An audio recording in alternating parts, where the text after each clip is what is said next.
मनमोहन सिंह का जन्म 26 सितंबर 1932 को गाह पंजाब, जो अब पाकिस्तान में आता है, वहां हुआ था। इनका जन्म सिख परिवार में हुआ था। बचपन में ही इनकी माता का देहांत हो गया था, जिसके बाद उनकी दादी ने इनको पाला पोसा था। बचपन से ही मनमोहन सिंह जी तेज दिमाग के थे। उनका पढ़ने में बहुत मन लगता था, इस वजह से वे हर साल क्लास में टॉप करते थे। आज़ादी के समय हिंदुस्तान पाकिस्तान विभाजन के बाद उनके परिवार को अमृतसर आना पड़ा। आगे की पढ़ाई मनमोहन सिंह जी ने यही की। यहाँ के हिंदू कॉलेज में उन्होंने दाखिला लिया।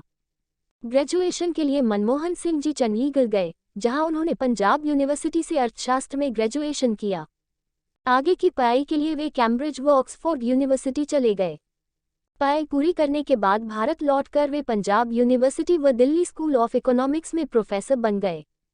1958 में उन्होंने गुरुशरण कौर से शादी की, जिससे उनको 3 बेटियां उपिंदर, अमृत व दमन हैं। उनकी बेटी उपिंदर दिल्ली यूनिवर्सिटी में इतिहास की प्रोफेसर है। दूसरी बेटी अमृत अमेरिकन सिविल लिबर्टी में काम करती है। तीसरी बेटी दमन एक हाउसवाइफ है, जिन्होंने आईपीएस ऑफिसर से शादी की है। उन्होंने बहुत सी बुक भी लिखी है। 1971 में उन्होंने इंडियन सिविल सर्विस ज्वाइन कर ली, जहां वे कॉमर्स मंत्रालय में आर्थिक सलाहकार बन गए। भारतीय सरकार के बहुत से डिपार्टमेंट में उन्होंने काम किया, जहां उन्हें टॉप ग्रेड ऑफिसर का सम्मान भी मिला।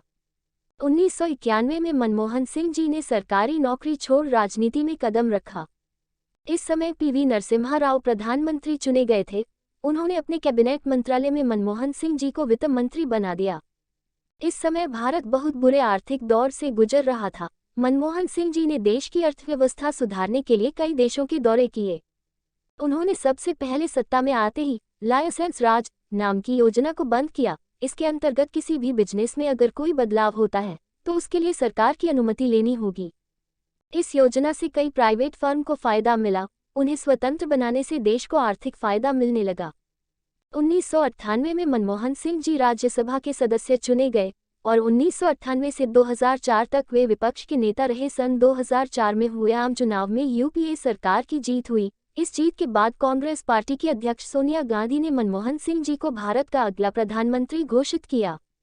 उस समय मनमोहन सिंह जी लोकसभा के सदस्य भी नहीं थे। बहुत कम भारतवासी उन्हें जानते पहचानते थे। राजनीति में वे साफ छवि रखते थे। उन्होंने कभी गंदी राजनीति नहीं खेली, जिस वजह से हर भारतवासी ने उन्हें दिल से अपनाया। 22 मई 2004 को मनमोहन सिंह जी ने प्रधानमंत्री पद की शपथ ली और उस पद को संभाला।